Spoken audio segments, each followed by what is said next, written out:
Hello and welcome to another episode of the DD Geopolitics live stream. My name is John alongside Sarah. And today we're joined by one of our favorite Black Cloud, Mark Sleboda. Mark, thanks for joining us today. Mark is an international relations and security analyst, also a U.S. Navy vet and nuclear engineer. So, Mark, what do you make of everything that we've seen over the course of the past week in regards to Russia and NATO? We've seen a number of high-precision strikes with the Orishnik missiles, and now we have NATO talking about so dramatically this idea of preemptive strikes on the Russian Federation. So we're inching toward what seems like more and more direct confrontation between NATO and the Russian Federation. Just how close are we to nuclear war, and how dangerous is this talk coming from the West about preemptive strikes on the Russian Federation? John, Sarah, thanks for having me. It's always an honor and a pleasure to be on Double D Geopolitics. And Dumb and Dumber Geopolitics. Yeah. Okay, so caveat, actually, I mean, nuclear engineering department, my actual specialty was nuclear reactor operation. I'm essentially Homer Simpson on a ship. But I can vouch for that. Yeah, we'll go for that. You know what a nuke is, Sarah. So the mutants, Navy mutants. We used to call them the golems because they never came out of their tunnels, and when they did, they were all like pale and sleep deprived and sickly looking, covered in Cheeto dust. Except for the Cheeto. I never really Cheetos, but yeah. Okay, so we've had a lot of developments in the last few weeks.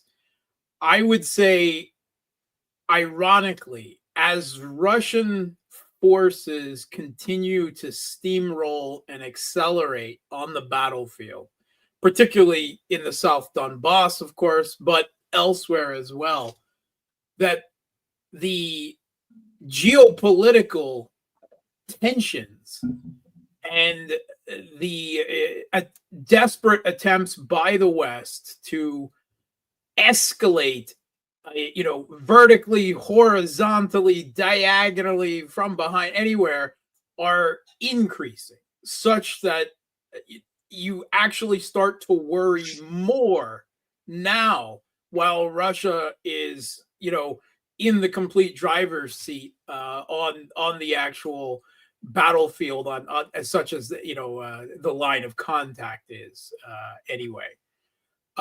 So obviously the Biden regime, whether it's Biden or Blinken and Sullivan regime, whatever, they've obviously decided to escalate in their last 2 months as absolutely much as possible. And there's probably two reasons for this. One is they're in the twisted American conception of this, they're thinking of Biden's legacy, and they don't want it said that there was anything left that Biden could do that he didn't do. I mean, they'll still say, oh, it wasn't soon enough. If he had done this back in, I don't know, 2010 or something, that would have been more successful. But that's part of it. The other part of it, of course, is no one really knows what Trump is going to do when he takes office in January. I don't think Trump actually knows what he's going to do when he takes office in January.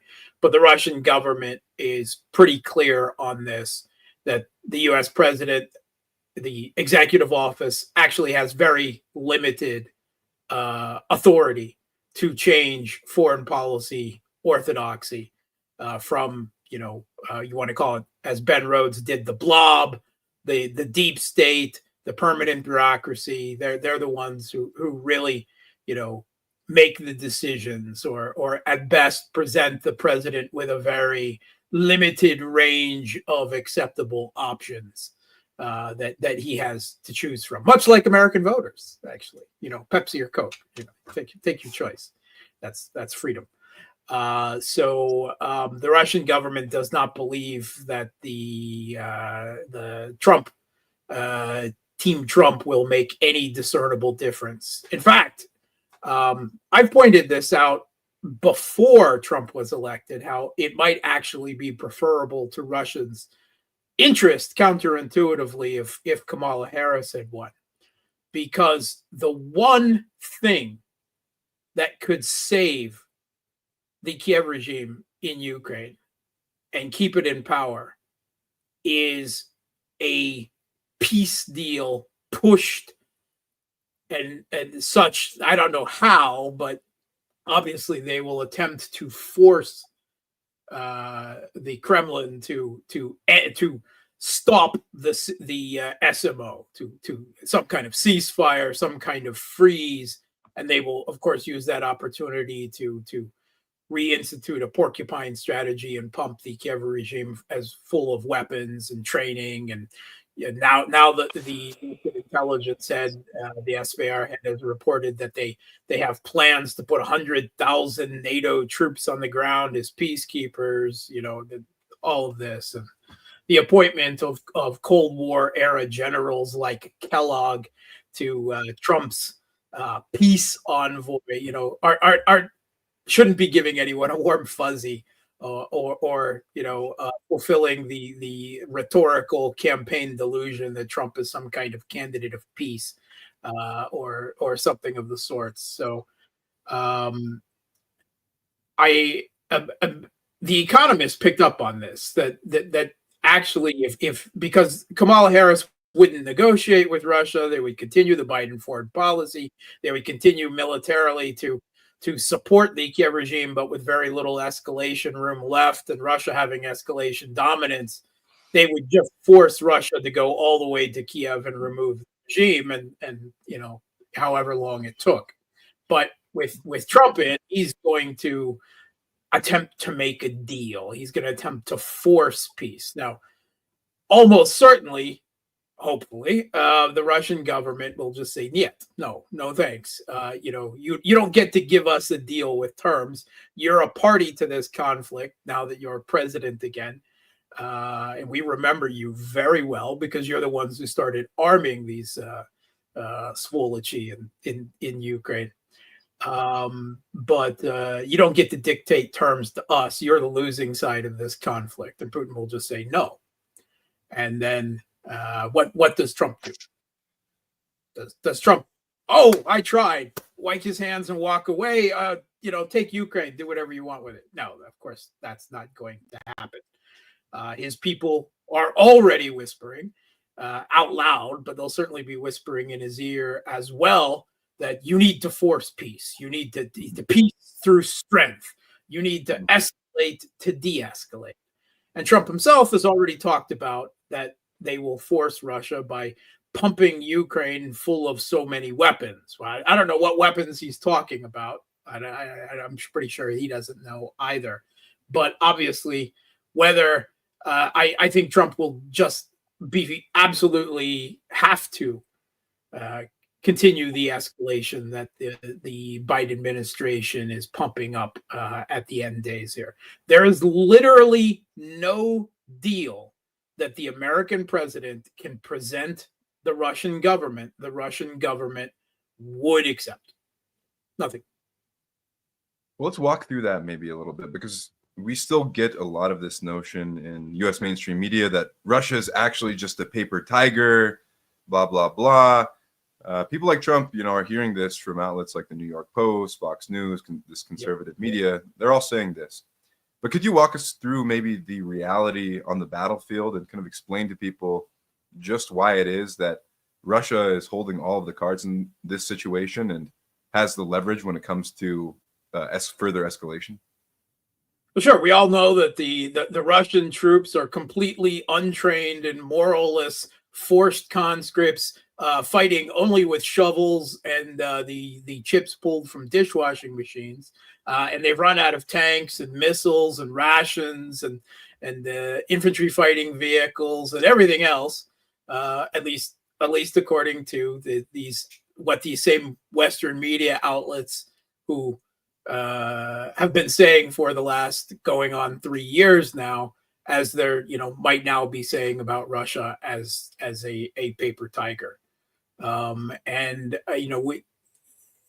are a few credible reports. There was a analytical report from a German think tank talking about Russia's military industrial production and how they're making many multiples of what the German government is capable of producing every year. They're making that in a month, right?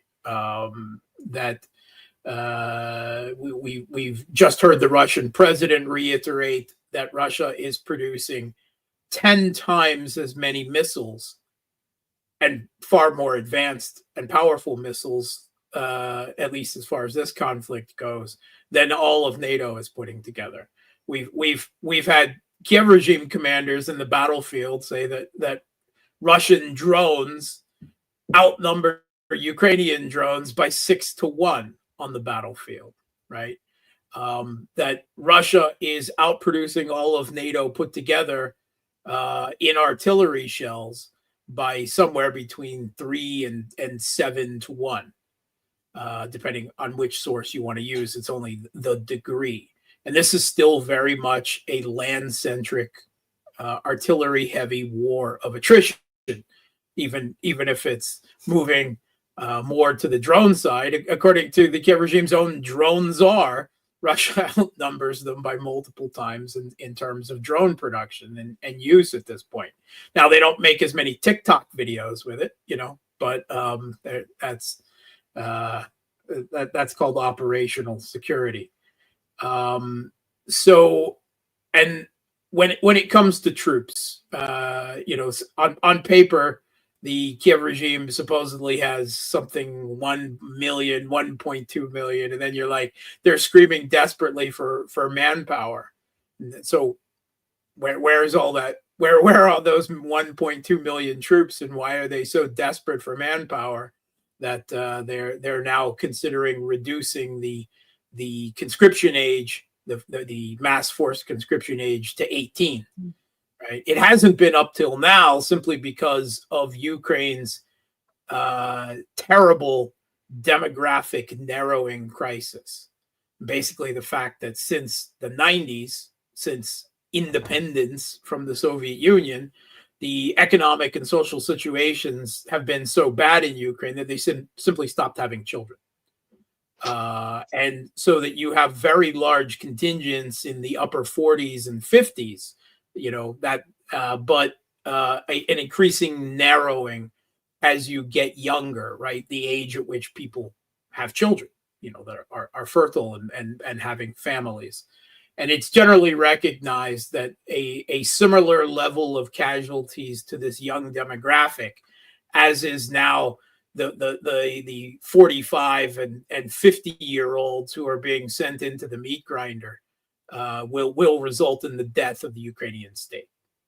That they will reach such a low population between, the already large emigration that occurred from the country before 2022, the refugees both to Russia and to the West. On top of that, the casualties that they're just facing a demographic apocalypse, and the final nail in the coffin will be, as the U.S. is insisting, lowering the conscription age to 18.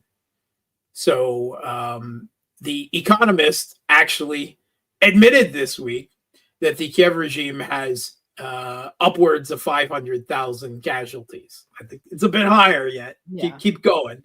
But according to the Russian Ministry of Defense, which calculates that when they're doing their casualty numbers, they're talking both killed in action and what they call irretrievable loss, meaning a significant injury, such as they will be unable to return to the battlefield in any important period of time, several months. And well, of course, they're talking a lot of amputees, which is the most common type. And according to the Russian Ministry of Defense, they'll have 1 million of those, 1 million of such irretrievable casualties sometime this winter. That's a very grim toll for Ukraine. We're talking. No, I was going to move on. I thought you were done. Sorry.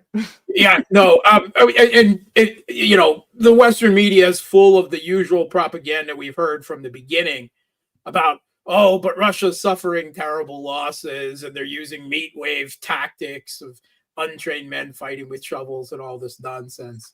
And Russia's army, other than that in the autumn of 2022, that initial mobilization of 300,000 reservists, everything since then has been volunteer contract soldiers, and they're still signing up 20 to 30,000 new soldiers every month through a combination of very good pay and benefits, and the fact that the Russian people fully support this in a way that the Ukrainian people do not support the Kiev regime's war. In fact, there have been tens of thousands of former Ukrainians fighting on the Russian side, well, even since before Russia intervened. In fact, they've endured some of the highest levels of casualties that Russian forces have accepted. But if you want a real vision of what Russian casualties are, I mean, first keep in mind that we know that 70 to 90% of the casualties in this conflict have been occurring with artillery, perhaps now artillery and drones. And we know that Russia has a 10-to-1 artillery advantage and a 6-to-1 drone advantage, because that's what the Kiev regime tells us. But we're somehow supposed to believe that Russia is suffering some kind of enormous casualties as a result. It's complete nonsense. The British, the BBC-funded pro-Western opposition info warfare outlet Media Zona has been actually tracking, Russian killed in action from the beginning of the conflict. They have a pretty thorough methodology. They know how to get a hold of names. They troll obituaries. They actually stake out cemeteries. They harass families. They know how to find every last body in Russia, every last 200, and they are saying that they can't find more than 80,000 names. Right? They try to inflate the numbers beyond that. Oh, it must be more than we say, but that's what they found. So we're looking at potentially. A close to, when you, that's just KIA. If you want to factor in, irretrievably wounded as well, of course, it would be a bit higher, but we're looking at somewhere between 5-to-1 and 8-to-1 casualty ratio in Russia's favor in this conflict. And even the Western media has been reporting about Russia's territorial advances this year, that it's taken more territory than any time since 22. And that's still completely missing the point, because Russia's not waging a war of territorial conquest, right? That's almost incidental. Russia is fighting a war of attrition to destroy the West-backed Kiev regime's military. Now, they have to take territory at times to do this, but they're obviously completely willing to give up territory, unlike the Kiev regime, when it is to, their military tactical advantage to do so, in order to limit their own casualties and maximize the casualties of the opponent. And on top of all of this on the battlefield, you now have Russia is systematically shutting down the Ukrainian electrical grid in the Kiev regime-controlled parts of Ukraine. And they're facing a very dark winter, a project dark winter. Now, the goals of this primarily are to end the military side of that. That it'll shut down the Kiev regime's military industrial complex. No electricity, you can't make anything, obviously, and also it will inhibit their logistics, because most things are moved around the country by train, whether we're talking troops or artillery or munitions, whatever. and most of the trains in Ukraine, as in Russia, are powered by electricity. But of course, this will have a huge effect on the civilian population as well. And both Russia and Ukraine, and the West, will probably be facing the potential for millions of more refugees over the course of this winter. Because Russia is not going to let up with the destruction of the Kiev regime's electrical grid, much like the U.S. took out the electrical grid in Serbia and Iraq and Afghanistan, Libya, and everywhere else they waged conflict. These are the advantages that Russia has, and they're playing them home, and they're responding in the last week to the latest Western escalation of what they're calling long-range strikes deep into Russian territory, using specifically the U.S. ATACMS missile fired from the HIMARS system, of the ballistic missile, and the British and French cruise missiles, the air-launched cruise missiles, the Storm Shadow and the Scout, both of which weapons we've already seen for more than a year in this conflict, more than that for the Storm Shadow. And Russia has developed very thorough electronic warfare and air defense profiles of these weapons, and 6 or 7 or even more times out of 10, Russia's able, wherever it has these assets, these defensive capabilities, to take these weapons down. And we've seen they've had very limited results with this so far. But nonetheless, as far as Russia concerned, this is a U.S. and a British and a French attack with ballistic and cruise missiles into Russian territory. Because we know that, first, these are Western weapons. Second, they're guided to target by Western satellite data. And third, we know for a fact that they require Western specialists on the ground to input the coding, the firing, targeting sequence into these missiles with the proprietary classified coding, because no less a person than the German Chancellor Olaf Scholz told us so when he was arguing why he didn't want to send the German Taurus cruise missiles, because I don't want to send German troops on the ground to fight Russians like the British and the French and the Americans have to fire their weapons. And Putin's been very clear about this.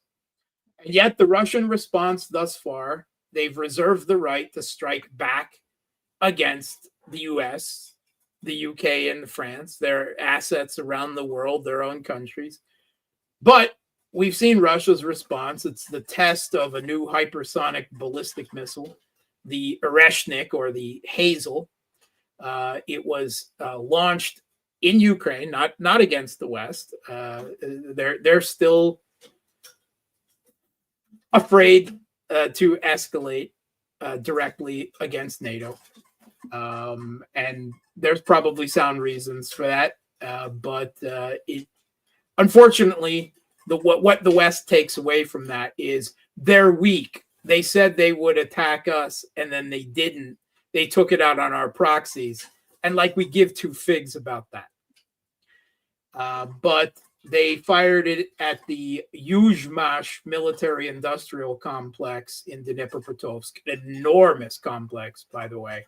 And we don't know exactly the damage yet, because they've clouded over satellite photos and they've kept a tight cordon. But it seems, by all accounts, that it was fairly effective, and that this will probably be repeated in the coming days, because that hasn't obviously deterred the US and the UK and France at all. They're continuing their strikes into Russia. Now, it has to be said, when we're talking deep into Russia, it's not actually that deep into Russia.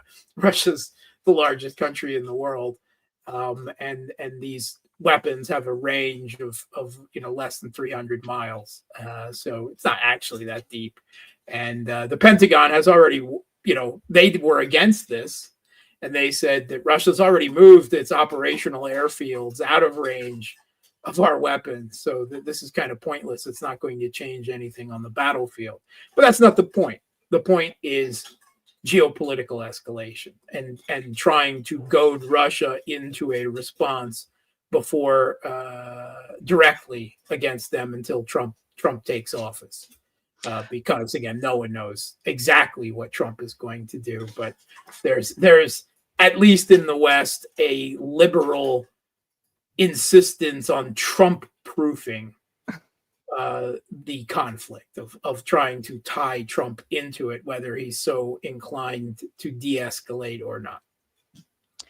We're talking about somewhere where Russia's pretty much in total control with the West kind of poking at it. But let's segue over to somewhere that maybe Russia was kind of caught on the back foot a little bit, over to Syria. And joining us to get in on the conversation is our very own Misha from Rybar, someone who was stationed in Syria for quite some time. And I would love to see the conversation between the two of you. I'm dooming a little bit today. So I don't know that I'm the best person to talk about Syria. Aleppo has I don't want to say that it's fallen, because it's just a group of Turks that have gone into Aleppo and are taking TikTok videos. But for all intents and purposes, they are on the center of Aleppo, and things are kind of getting a little bit scary. So I want to get both of your views, and John's as well. But welcome, Misha. Thanks for finally coming back from your long vacation. Well, it wasn't a vacation at all. I was working. You guys have time from some shows and so on. I accidentally not. But anyway, I'm glad to see you. Talking about Syria, that's why I just mentioned that I'm Russian fucking Rybar, because I'm too angry with it. Let's jump to the map.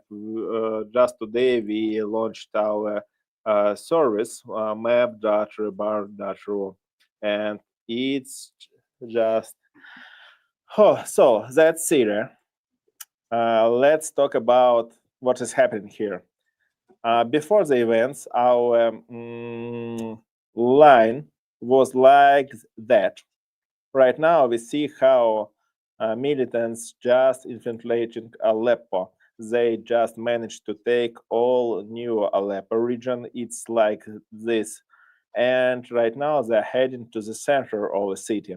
Problem is that this region was under control of local Syrian troops in toughest years of Syrian war. Right now it's a region that has fallen to local groups, and we are talking not about some just pro-Turks. We are talking about Hayat Tahrir al-Sham. We are talking about a lot of other groups who managed to just make, how to say it properly, who managed to build an army. Because when we are talking about Syrian army, I can say it properly, it's just a shit. Because Syrian officer just receives about $10 or $15 per month. It's not a salary. It's nothing. He can just buy 1 or 2 shawarmas on it and cigarettes. That's it. And when we are talking about militants and terrorists, what do they have? They have money. They have gratitude from local society, because society sees them as rulers of this Idlib escalation zone. So it's cool to be a militant among them in Idlib and other militant regions, because they have money, they have favor, they have everything. So when you have money, favor, and everything, you like to be a military. You like to train. You like to have a power, and you like to wield a weapon, and you know how to use it. They had 5 years to train. They had 5 years to prepare for the assault. Syrian army had 5 years only to just destroy themselves, because Syrian officer, Syrian soldier they're not a hero of their own country. They're just some boys with a shitty salary who cannot do anything. That's why all Syrian soldiers right now are fleeing. They're abandoning their positions. They're afraid. They cannot stand up, and they're just now fleeing. And right now we see how our Russian generals, our counselors, our advisors, I don't know how to say it properly, they're trying to come and get new line of defense, but they don't have Russian troops there. They have only fleeing Syrian soldiers. There is no Hezbollah right now because Hezbollah is destroyed. Not destroyed entirely, but we understand that it's like on the same level like in 90s. It's not a power right now. Iraqi resistance groups, they are against Bashar Assad because Bashar Assad just sold information about them to Israeli counterparts. Iranians occupied with Lebanon and with other things, and they don't have Qasem Soleimani right now. They don't have Said Jawad and other commanders who can stand up. Yeah, of course, there are some pro-Iranian militant groups there in Aleppo, but they're all like local, just some local poor Syrians who cannot even fire weapons. And that's the problem. When we are talking about this new stage of war, we need to understand that these events, they're similar to the advance of Islamic State to Mosul and to Tikrit and other regions in 2013. Prepared militants when nobody just noticed them. Everybody neglected information about them. A lot of corruption, a lot of nepotism, a lot of false info about how everything is okay, and we see the result. I don't know where it goes because from south, maybe there will be next day an uprising of local tribes. Next day, maybe an advance from and assault from militants of Islamic State in Deir ez-Zor and Palmyra regions in deserts. And Syrian army just cannot fight right now. And we as Russian can help them because we have several planes, okay, but we don't have troops there, and we shouldn't. After all, it's Syrian war, and it's Syrians who are fleeing right now. And it's very shitty for me to see this region because I was the man who liberated Aleppo. I was back then in 2016 a part of Russian military contingent there, and I was military interpreter. I know very well this region, New Aleppo, Hantuman, Al-Ais, El-Hadar, and so on. And right now I'm seeing how Syrians just ruined that. That's it. Mark, I wanted to get your take, especially about the timing of it all. So we get the ceasefire, which obviously doesn't hold, but we're not even paying attention to that anymore. So the ceasefire comes, and then we have this uptick in violence in Syria. Okay, so the first fully kitted out in U.S. gear, by the way, fully kitted out. The first thing I want to do is say spasibo, Mikhail, that finally someone is more cynical and black-pilled than me. So I now get to pass that crown on to you. But certainly I agree with you that right now what we're seeing is how fragile the Syrian army, the Syrian government is. And certainly a part of this is the hollowing out of Syria that has continued because the U.S. is occupying all of East Syria, all of the country's oil and wheat fields, right? Preventing any type of economic reconstruction or restoration of the country, while the Turks are sitting on the entire north of Syria. I have to add some piece. Problem is with Syrian economy because of Act of Caesar, economical sanction that just destroyed Syrian economy back in 2020. If it was not no Caesar, maybe things would be better. But because of economical pressure, the situation after winning a war become much more worse. Yeah. That's the case. It's economics which killed the Syrian regime. Yeah, it's still strangling them to a very significant degree, and that's evident. The one thing I think it's important to keep in mind is that this is all part of the same war. This is part of the war in Ukraine. part of the war in Lebanon, the war in Syria. This is all interconnected. This didn't just spring out of nowhere. This is an offensive that had to be prepared months in advance. In fact, I know Syrian analysts who have been warning that this was about to happen. So it begs, why wasn't the Syrian army better prepared? Why wasn't Russia better prepared for this? Or Russia does still have forces there.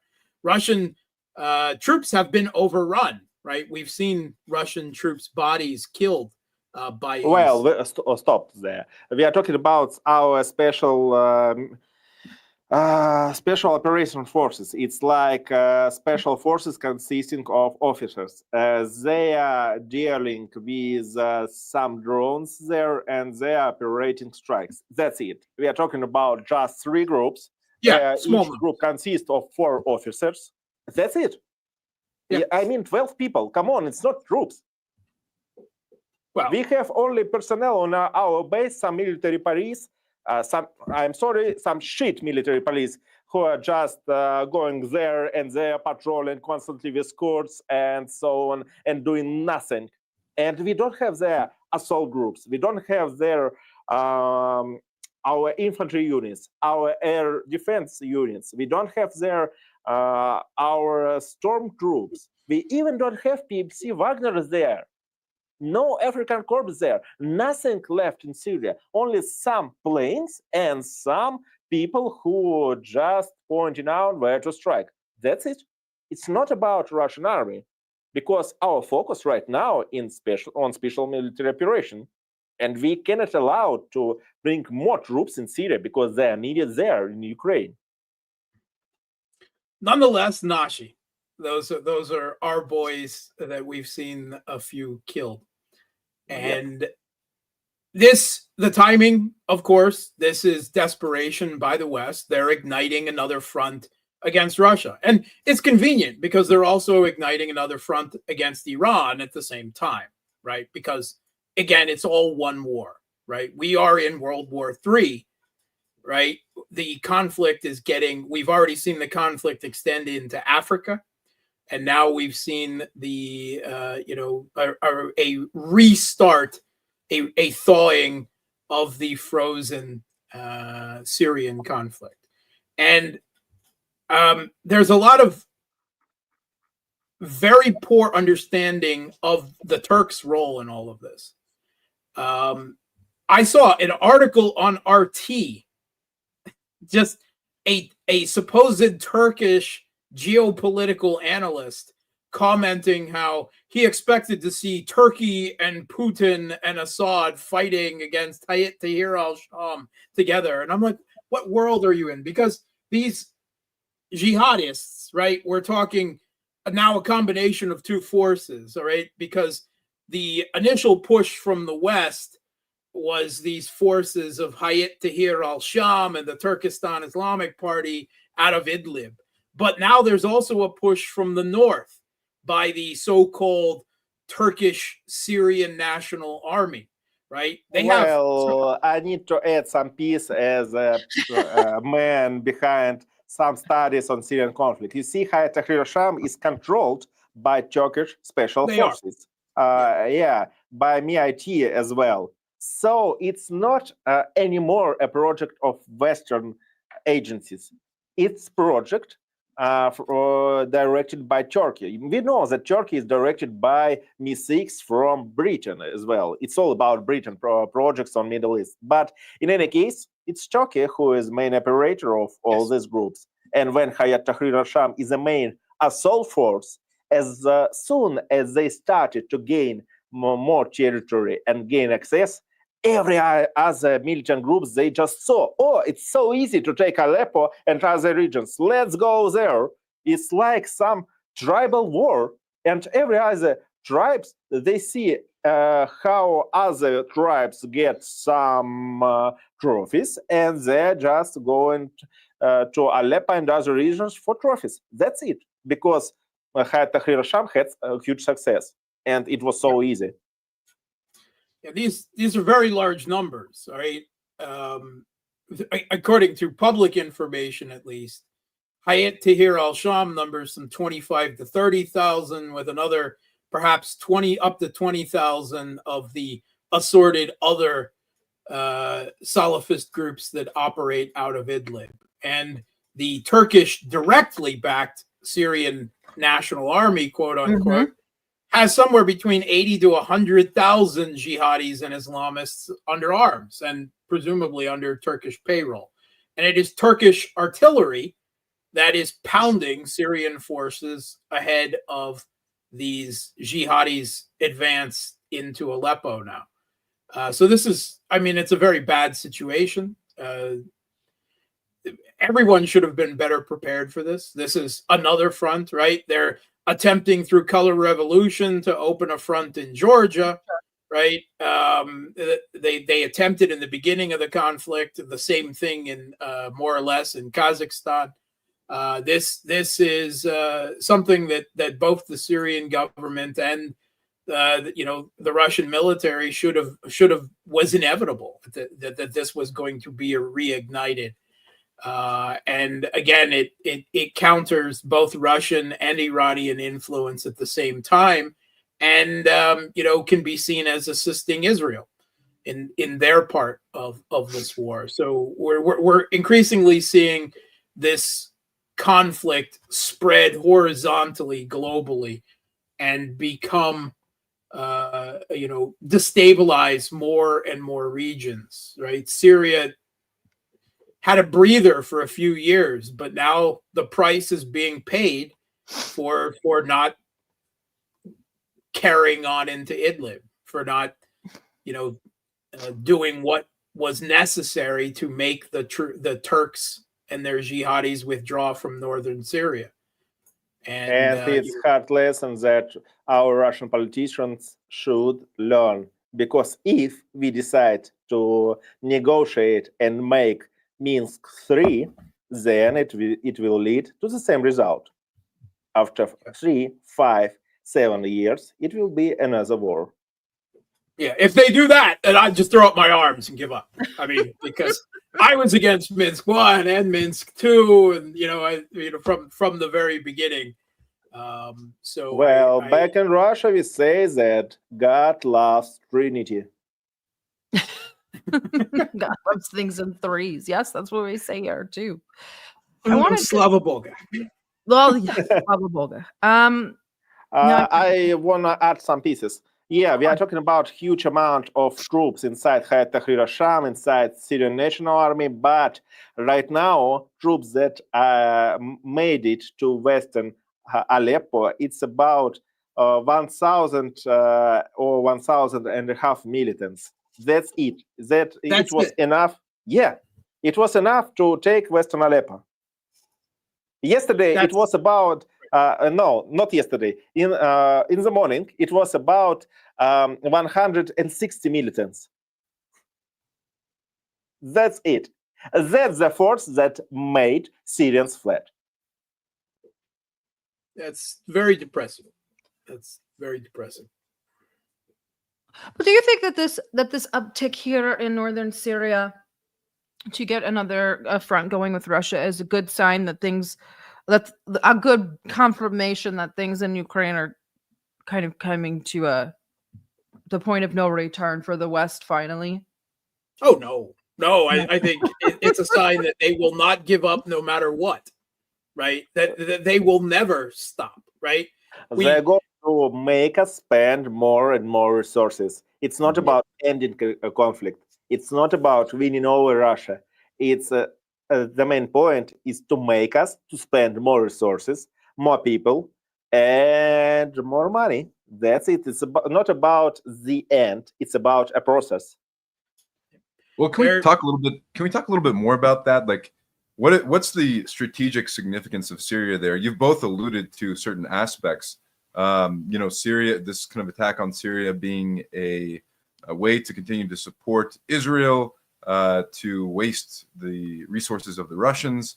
But what's kind of the real prize that the West is looking for in this ongoing effort to destabilize Syria, to overthrow the Syrian government? Can you speak to that a Yeah, little well, bit what more? they've always wanted. They want a Salafist Islamist state in Syria, right? That will reduce Iranian influence in the region and make it much harder to transit weapons to Hezbollah and theoretically to Hamas as well. But also, you have to keep in mind, of these Syrian rebels, particularly among the ranks of those fighting Hayat Tahrir al-Sham, very large numbers of them aren't Syrian, right? Very large numbers of, Chechen and Caucasus jihadists from Central Asia and the like. And It's the about Uzbeks, Syrian I think, border. more right now, because Uzbeks are all Chechen fighters are right now in Kiev, and it's all about Uzbeki fighters that are fighting alongside Hayat Tahrir al-Sham, because the West makes it move in Central Asia. They constantly are talking to Uzbekistan, Tajikistan, Kyrgyzstan, Kazakhstan about how it's a bad situation there, that Russia cannot do anything, so let NATO come and defend them. And simultaneously, they prepare a new militant group consisting from Uzbeki and Tajiki fighters, especially in Syria. So we can see Syria and Syrian militant groups as a project to train those militants from these regions for America and other countries then to come and defend these countries from the project of their own. To destabilize Central Asia. It's also important to keep in mind how close, right? It's less than 24 hours by Jeep from the Syrian border at one point to the Southern Caucasus in Russia. This will be used as a springboard to reignite jihadi elements in Dagestan, in Ingushetia, in Chechnya. And it's important to remember that of the interchange between the Kiev regime and the jihadis from Syria, the Sheikh Mansour battalion and the Dudayevs, they've been fighting for the Kiev regime since 2015, right? And at the same time, the Kiev regime is obviously providing drone tech and training for the jihadis as well. So there's a given, if you've got neo-Nazis on your side, Banderite fascists, why not jihadists as well, right? You can bring both sides of U.S. extreme proxies in together. We've literally seen there was a picnic back. This was 2018, 2019. It was reported on actually in the Daily Beast by the anti-Russian reporter Anna Nemtsova. But the right sector and the jihadists from Syria were literally having a picnic lunch together in occupied Ukraine, right? Hanging out, chilling, so it's important to keep in mind that this is just a opening another front. And when you have the escalations that we're talking, right? The Biden administration has officially allowed contractors, right? They've already had them, right? But now they'll just be there officially and in larger numbers. They've sent anti-personnel mines for the first time. They're now conducting these long-range. The U.S. is firing ballistic missiles into Russia, right? As is the UK and France. At the same time, you've got all of these crazy stories hitting the media that they're considering providing nuclear weapons to Ukraine, which I don't believe, but it's, the fact that someone is talking about it, that they're talking about putting 100,000 European NATO troops on the ground in Ukraine. I'm like, who? What? I mean, but it's the desperation, and it should tell you how far these people are willing to go. This, unfortunately, is nowhere near over. And it's obviously going to escalate. The other thing that you should be prepared for as this desperation increases and the Russian contact line, accelerates further to the west in Ukraine is false flags, right? False flags to shift Western public opinion. It works like a dime. That's how the U.S. does its wars, whether we're talking the Maine, remember the Maine, the Gulf of Tonkin, Iraqi weapons of mass destruction. Wait, and until Putin is so desperate that he suddenly starts using chemical weapons or something of the sort, and that will provide the political expediency and push for the Trump administration and European countries to escalate themselves and put troops on the ground. There is literally nothing. They will not stop. All right, we can remove the regime in Kiev in a few years, maybe, and they will still fund guerrilla war in Western Ukraine out of Poland and Romania.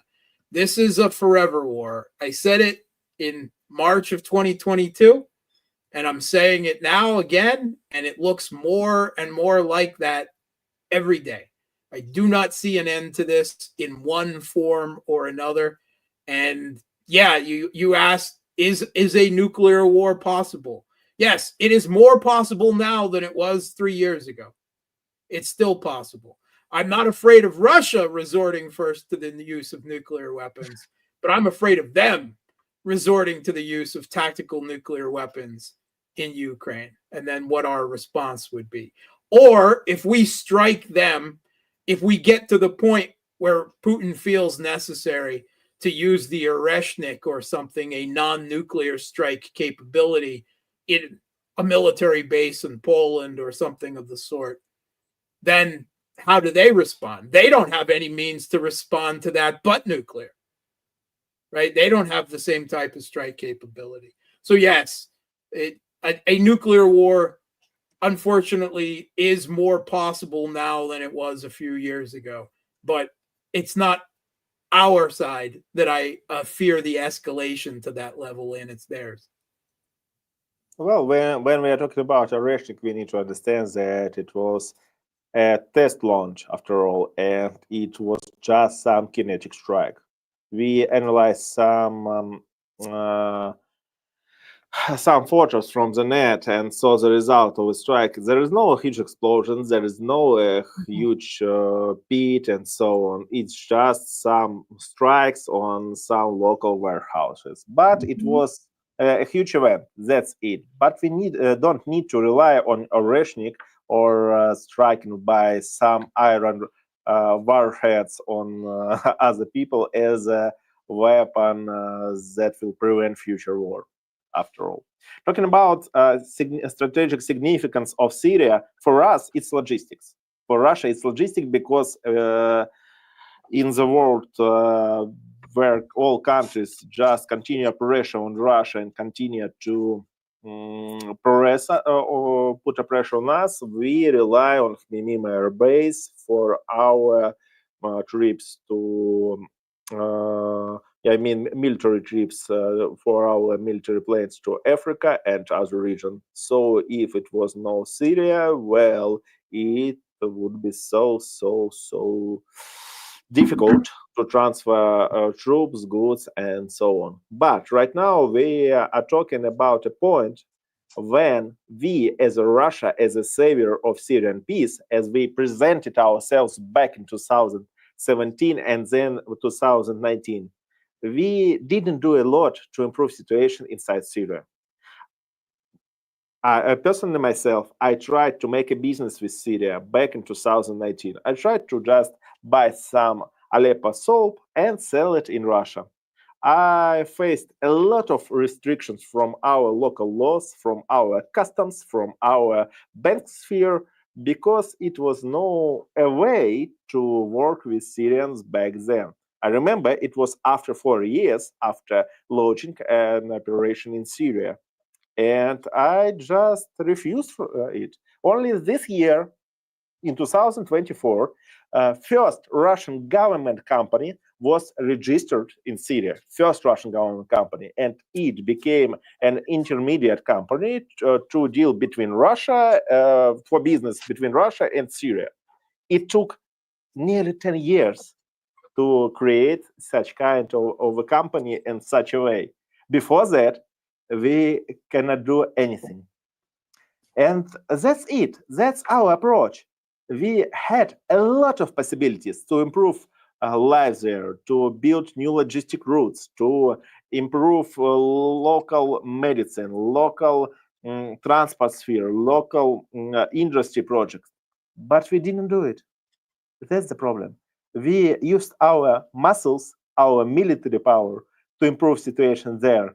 But our politicians, our business circles, they were just afraid, I suppose, of dealing with Syria and using its space because of fear of the sanction and fear of pressure from the West. I don't know what. And Putin can say a lot and give a lot of speeches about how it's important to help Syria, but people don't want to because they always constantly see Europe, West as much brighter world for themselves. That's the problem. The problem with the minds of our people who had an opportunity to make Syria a greater place. Yeah, and the Syrian bureaucracy and the Syrian elites protecting their own moneyed interests has obviously played a role in the lack of fostering of economic ties back and forth as well. So it's a two-way street, and obviously both sides have dropped the ball to some degree. I agree with Mark especially. I'm in dark cloud mode, but I wanted to ask as well, Mark, you kept bringing up the importance of understanding the factions that are coming to visit Syria and then leave Syria, Chechens, Dagestanis, Uyghurs, all of the above. There were rumors yesterday that Turkey opened the border. How porous are these borders with Syria, and do they open them often this way? Yeah, I mean, it's the borders are completely porous, right? They might be, when they talk about, opening the borders, they're actively pushing people through. That's what I was going to ask next. The borders are completely porous anyway, but this is obviously a drive to forcibly reactivate.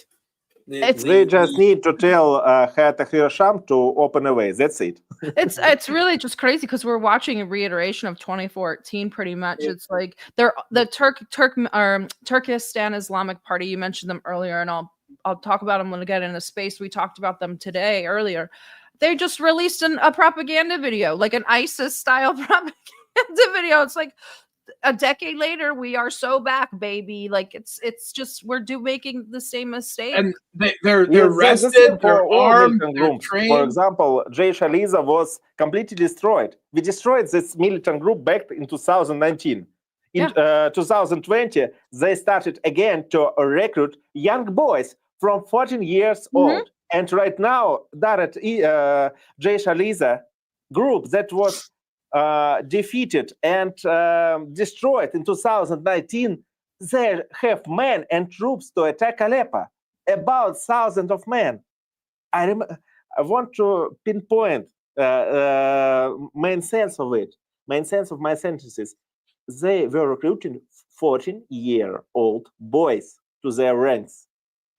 And we just, okay, it's not our business. It is Idlib de-escalation zone. It's okay. Turkey is responsible. Turkey is a holder of peace, and so on. Keep in mind that Putin just spoke to Erdogan 3 days ago about the improvement of economic relations between Turkey and Russia. Right. I also want to think out loud a little bit. Where was all of this riffraff and all the brothers when Gaza was being genocided? We're hooting and hollering to kill Russians and Syrians in Aleppo, but where were they when Gaza fell?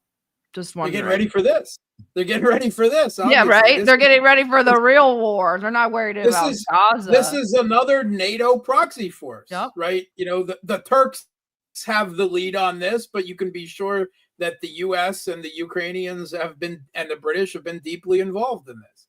Right? It just didn't happen overnight. This was being prepared for months, for years. You could just look at them and tell that it's been prepared for months and years. They're fully kitted with some of the best gear I've ever seen. The Uzbekistan, I can't think of the name of the group. Misha might remember, but the ones that are affiliated with HTS. Yeah, they're completely kitted out in 511 gear. They're like, that stuff is crazy. Well, it's Syrian expensive. 511. You need to understand that it's shit. It's Syrian 511. Well, it's shit, but it's expensive shit. It's like the tactical. No. Syrian 511 is just some tactical cosplay. This is Exactly. jihadi chic. Yeah. Jihadi Salafist chic. Ooh, I love that. Salafist chic. Ooh, we could stop. That's it. That's the new merchandise line. It's a play on Mikhail, words. get on it. Salafist chic. Problem is that Turkestan Islamic Party that we mentioned, it's a project against China, because right now Turkey just promotes them. Hey, there are some Uyghur militants who are successful. Maybe they can make something more against China.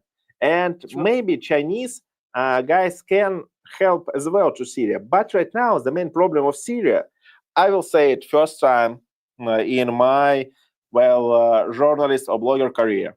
But right now, I can assure you that the main problem of Syria is Syria itself. Because right now, they don't have another man than Bashar al-Assad. And Bashar al-Assad and his way doesn't work anymore. That's the problem. Iraqi resistance groups, they don't want to help Syria because of Bashar al-Assad policy and nepotism and corruption. Iranians have some tough relations with Syria because Syrians doesn't help them when Israeli forces stroke them. And Bashar al-Assad is a man who just goes to the West, then to British consulars through his wife, who is connected to Britain. Then he deals with Gulf countries, and we are talking then about fall of Aleppo. I don't want to say that Assad must go, but I need you to understand the first rule of this conflict. Syria has to be changed from the inside. All local elites, all local grandfathers, they are needed to be replaced with new wave of politicians, new wave of rulers who became a new symbol and new hope of all Syria. Syria, which will withstand that attack from all militant groups and attack on economics. All the system has to be changed. I absolutely agree that Syria needs a rejuvenation, but Mikhail, yes, please don't say Assad must go, because we don't want to lose you to the curse. I don't say that. We don't want to lose you to the curse as well. but I need you to understand the first rule. It's not necessary that Aleppo will fall. You know why? Because Zelensky did not visit Aleppo. Oh, we have to get. Well, in bad news, it appears that for all intents and purposes, Aleppo has fallen. We'll use that term very loosely because it's fallen to a group of crazies from Central Asia.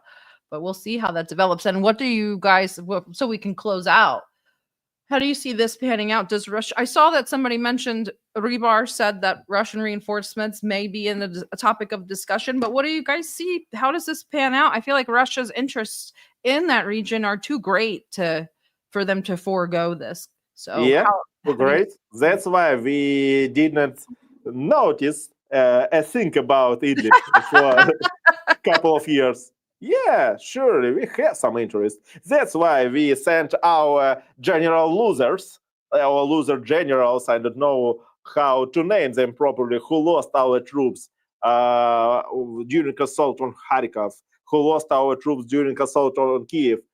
We sent that generals to Syria, and that general stayed there after losing battle in Ukraine. For they were like peace holders of peace in Syria.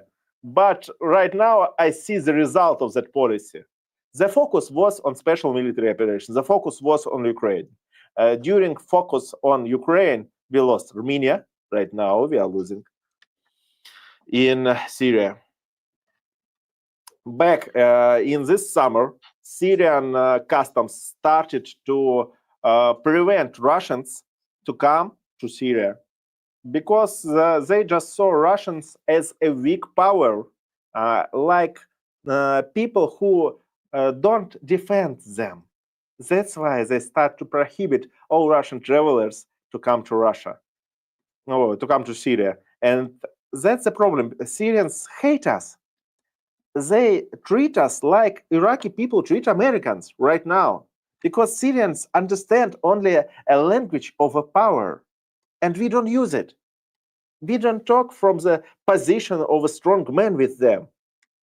We always assure them that everything will be okay. Today, I started to receive commentaries and feedback from Syrians. They wrote to Rybar and said, please, Russia, come and save us. We need you. It's their army who fled. It's their army who cannot withhold their positions. That's their army who just abandoned its sacred duty. But every Syrian person thinks that Russia should come and save them, and nobody will do that for them right now. No Hezbollah, no PMC Wagner, no other troops. I actually have heard some reports that Hezbollah is already diverting some forces, but obviously Russia is limited in the amount of forces that it can redirect to Syria, forces and resources. And this is where I think the new, supposedly, we haven't seen it actually signed yet, but this new deeper, strengthened strategic partnership between Russia and Iran had better pay some dividends, because Iran is going to have to do some heavy lifting in Syria now. And that does concern me, because the new Iranian president, Pezeshkian,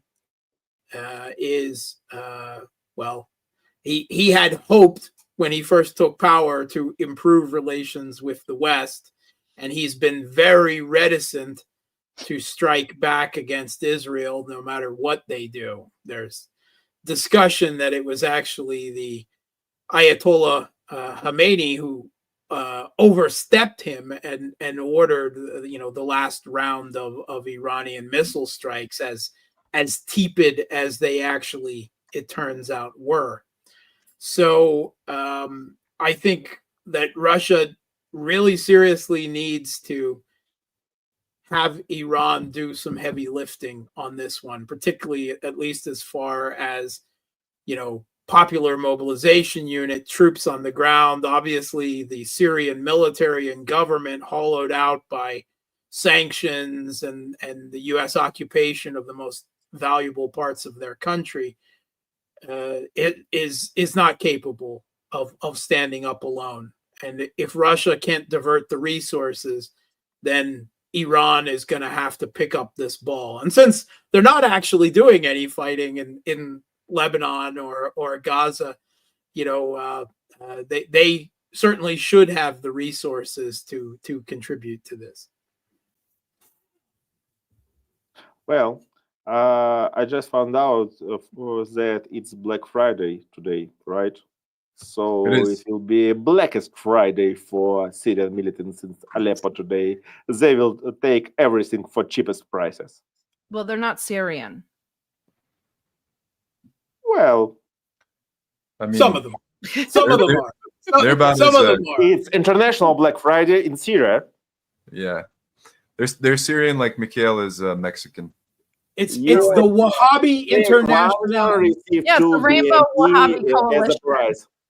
The Salafist coalition, Rainbow Coalition of the Willing, if you will. The United Nations under the flag of ISIS. You need to get back over there, Mikhail, before they all come to Russia. Well, I was in Syria back in last year, and the situation was there not good at all. When I'm talking about social and economical situation, right now it's much worse. From year to year, the situation is much, much worse there. So right now, I don't see how and when it will end. Right now, I have some hope and some belief in that this tide will be turned back. But as right now, I received new news about advance of militants from region of New Aleppo to the east to the central outskirts. So right now we continue to see how Aleppo continues to fall, and I don't see where all this military operation from Syrian forces when they are, where they are. It's only some propaganda that it's all under control, and Syrian government and Syrian Arab army just reposes all attacks and everything is under control. And I see new and new videos, and we just geo-int each of them, and we see how militants advance. Then, right now, in the center of Aleppo, if citadel of Aleppo fall, it will be the first time from the beginning of the millennium, from the beginning of time of Christ, from the beginning of construction of this citadel of Aleppo, when it fell to some foreign hands.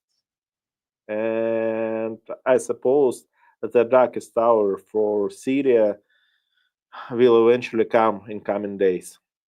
But maybe there is some hope. Maybe there will be some guy, some Suhail al-Hassan, who will save them. Well, good. I know we're kind of beginning to wrap up here. And Mikhail, thank you so much for joining us. I know that you might have I think Misha has to run. To go. Bye, Mikhail. Bye. Great seeing you as always.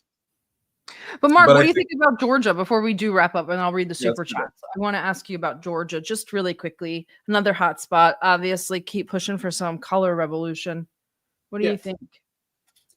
Yeah, it was so there are a number of Georgian opposition parties, right? Pro-Western opposition parties, and of course, Georgia has the highest percentage of Western NGOs funded in any country in the world, I think, comparative to Georgia's actual population.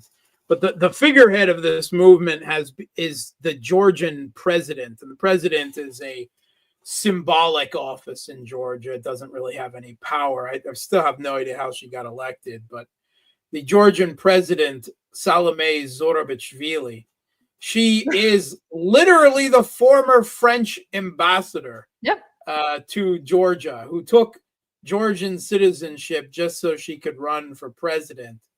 And she was right now the Georgian police and security services appear to be doing, at least according to the reports I've seen, what Yanukovych failed to do back in 2013, early 2014, and is at least trying to drive these Western-backed insurgents. But to hear Salome complain to police officers that, you're Russian agents, you're working for Russia, and I just wanted to be that Georgian policeman. Well, at least we're not agents for the French, like you are. So obviously, the Georgian Prime Minister, Kobakidze, he's standing by. He just announced in the past 24 hours that they were suspending, at least for a few years, Georgia's EU ascension path. Not that, which is particularly hilarious hearing the Europeans complain about that, since they were threatening to stop it anyway. Right, because of the law. Recent legislation over the Foreign Agent Registration Act and the anti-LGBT propaganda law and the like. But yeah, I mean, this game will continue.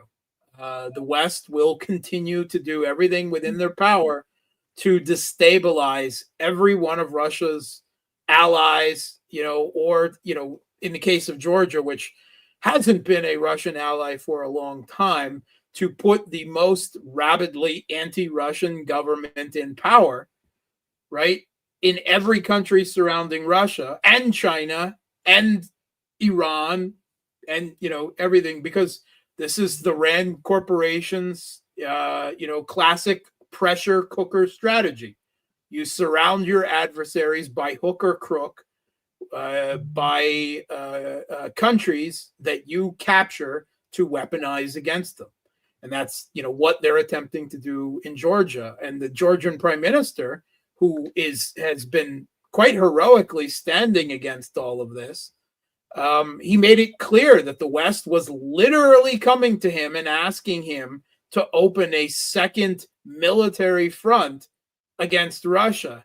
And then he's like, well, just hold out for 2 or 3 days and then retreat to the woods until we can get there, to NATO troops can get there to defend you. And which is just insane.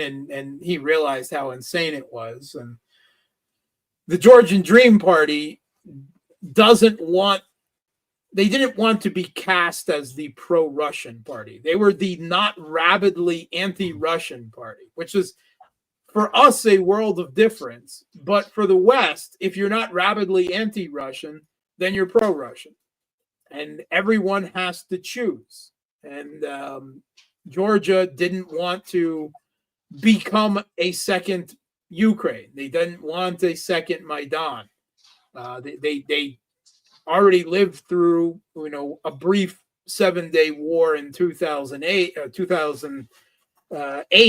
under the U.S.-backed neoliberal strongman Mikhail Saakashvili, him of the famous Thai-eating meme.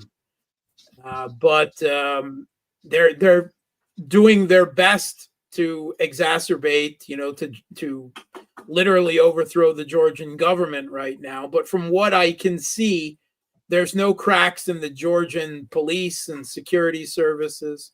They appear to be doing their job. And while the forces in the country that back this pro-Western insurgency are a good solid 30, 35, 40% maybe even, the majority still appears to back the Georgian Dream Party and its path of, we don't want, whatever we think of Russia, that's our concern, and we've got our hangups, but we don't want to be another Western proxy against Russia. And let's hope that they're able to hold that line. Thank you. All right. Well, thank you so much, Mark. Let's read some of our super chats. Cletus, thank you as always for all of your hard work. Welcome, Nicola. Thank you for joining. Melkor wanted to ask, with the capabilities Russia has with the Hazel missile, why have they not went for a full decapitation strike? It makes no sense to me. Why would they? Zelensky is more useful to Russia as the leader of Ukraine than anyone else they would replace him with. Who would they replace him with? Zaluzhny? He's a literal Banderite fascist. He's got 2 busts of Bandera and one of Shukovich in his office, or his military office he did before. Zelensky's incompetence and annoying, whining, grating, begging routine, his insistence of PR and the information war over the actual war, it's pointless for Russia to take him out. He would just be replaced. I understand that Russia has tried multiple times to get rid of Budanov, the Kiev regime's military intelligence chief.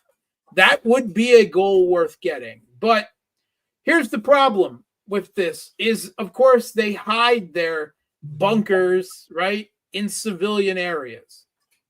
And Russia would have to level entire Kiev blocks full of Ukrainian civilians to get these rats in their holes. And it's simply not worth the cost. And always, one of the reasons why Russia has never economically seriously suffered and has been able to carry this SM through is because it has the goodwill of the rest of the world outside the West that has not bowed to the sanctions, the force of stop trading with Russia.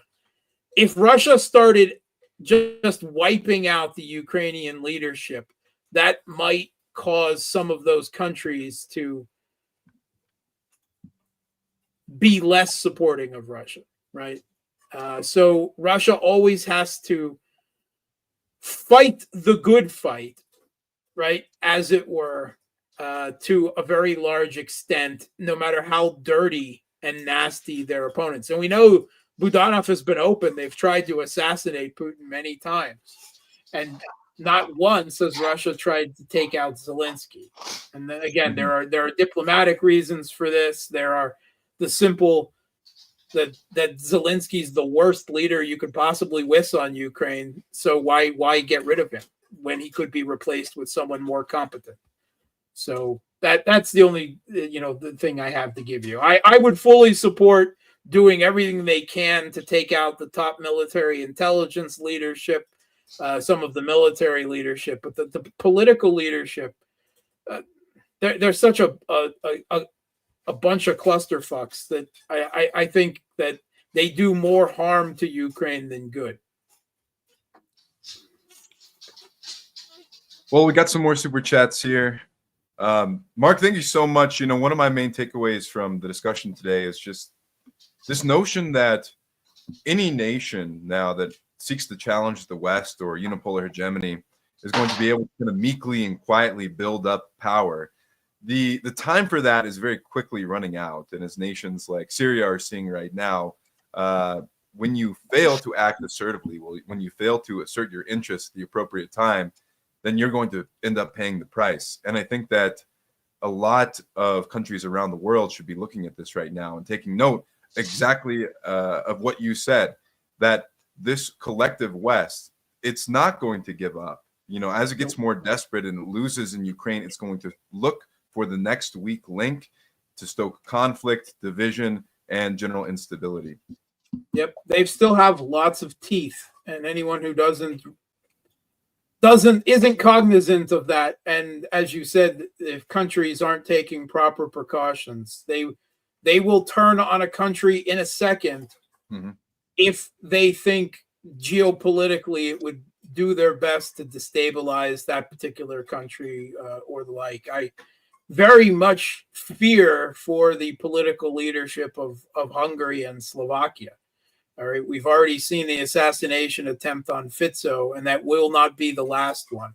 They will, if they can't remove those people politically on the street, then they will find other means to, and that's within their own West, much less other countries. So the struggle to give birth to a multipolar world is going to be long and bloody, and we'll be lucky if it doesn't end in at least some type of nuclear exchange, limited or not, by the time, because desperation will increasingly breed insane actions. And we've already seen, all right, we've seen the Reuters and the AP ran articles this week of Western officials saying they don't believe Russia will use nukes. They're not worried about it. And they're probably right? I think that's a bluff. I think Russia has significant enough conventional force that waving the nuclear dick around and loosening the nuclear doctrine and Medvedev talking about nukes every other Twitter post, it's not helpful. I don't think it's helpful. I believe in action, not bluster and words. And Medvedev's second Zhirinovsky Act, Zhirinovsky 2.0, when bringing up the nukes is not useful. But the West has obviously lost all sense of MAD. The whole idea of mutually assured destruction as a deterrent to conflict is gone. It's over. They don't fear nuclear conflict in the West the way they do in Russia, it must be said. And regard that as a symptom of insanity. It is due to this truly vile, messianic, supremacist ideology of exceptionalism that suffuses not just the U.S. leadership now, but the EU leadership to a very significant degree across the EU and the member states, and the hangover, the drug induced high of the unipolar moment has not ended, and they don't want it to ever end, right? They'll maintain that high, that fix, and they'll do anything to keep it going, however realistic it is or not. They're hopped up on it. And it's gone to the point where they obviously don't fear self-destruction with nuclear weapons or anything else economically. Europe is perfectly fine to, it's not, as Viktor Orban famously said, it's not a matter of us having shot ourselves in the foot with the blowback from these sanctions against Russia. It's that we shot ourselves in the lungs, right? They're capable of self-destruction in military spheres, in the strategic nuclear sense, in the economic sense, all in the pursuit of this ideology that of exceptionalism, that we are morally, systemically, and structurally superior to everyone else in the world, and we simply can't lose to Nigeria with snow, as they continually deride Russia. It's not just challenging their hegemony. It's not just challenging them geopolitically, but it's challenging their basic identity, their belief in who and what they are with regards to the rest of the world. And I really don't believe that there's anything they will stop at until there's a wholesale removal of these people from Western governments, which is essentially impossible. It's not going to change. It will take a severe military and economic defeat to do that.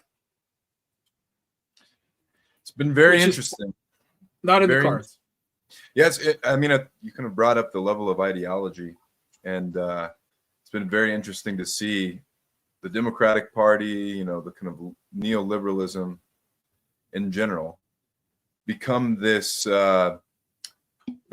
very extreme and dogmatic ideology, which is basically kind of the new basis for what I describe as it's like the great book by Joseph Conrad, The Heart of Darkness. This is the new basis for this idea that the West has, this delusion that we are the arbiters of morality, we're the arbiters of what is civil, and these other people, this symbolizes the wilderness. And if we don't preserve this neoliberal ideological order, then we're going to fall into some unknown world.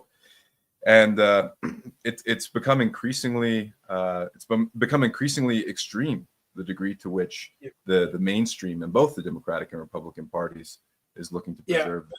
I think it's important just to get terminology straight. Neoliberalism is actually an economic ideology, right? As promoted by Milton Friedman and everything. It's confusing to a lot of people. If we're talking, the liberal ideology taken to the extreme it is now, I like to call it postmodern liberalism, or something of the sort. Not to say that most of these people aren't both postmodern liberal and economically neoliberal at the same time, but there's a lot of blending. There's an awful lot of crossover in that for sure. All right. Anyway, I'm thoroughly black-pilled out, and I'm very black-pilled for this Black Friday, so I must go back and Doom. Thank you, everybody, and thank you, Nazia, for telling us how much you've learned from the show. That's literally the best reward we can ask for. And thanks once again, Nicola, for joining. Mark, we will see you soon. I'm sure if we don't all die in a nuclear holocaust. I don't know when we'll be back. Next week with Dan Kowalik at some point. I liked having Mikhail on the show because for once I wasn't the black pillist. Right.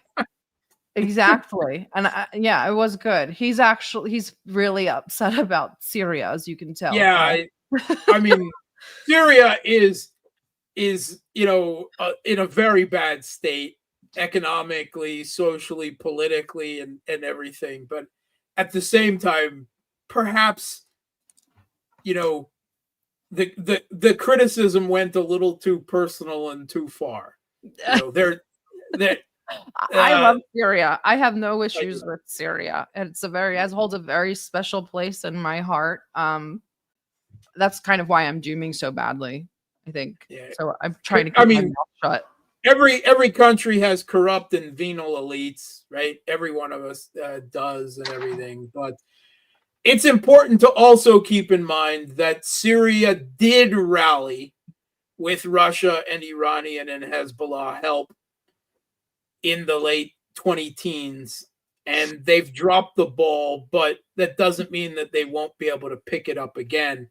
If, as Mikhail said, this is at the moment simply a matter of a few thousand jihadis, then there is every possibility that they could, reverse this situation, hopefully quickly. Which isn't to say that there's not plenty more jihadis waiting in the mountains of Idlib in northern Syria to begin the onrush as well. But perhaps considering what a bad geopolitical and economic situation, we should have a little more sympathy for Syria than just criticism as well. They'll get through it. They always do. Syria is the eternal nation. Oldest cities in the world. They'll be fine eventually. Then we'll all go back to dooming. I don't think they'll ever be fine, but let's hope they survive. They'll survive. Well, thank you again, Mark, and thank you to all of our subscribers and viewers. Please consider supporting the guys for their trip to Russia for some important humanitarian work and a possible trip to Iraq at ddgeopolitics.com. Maybe we'll have a Black Friday sale or something. I don't know. But thank you again and have a good weekend, guys. Happy Thanksgiving.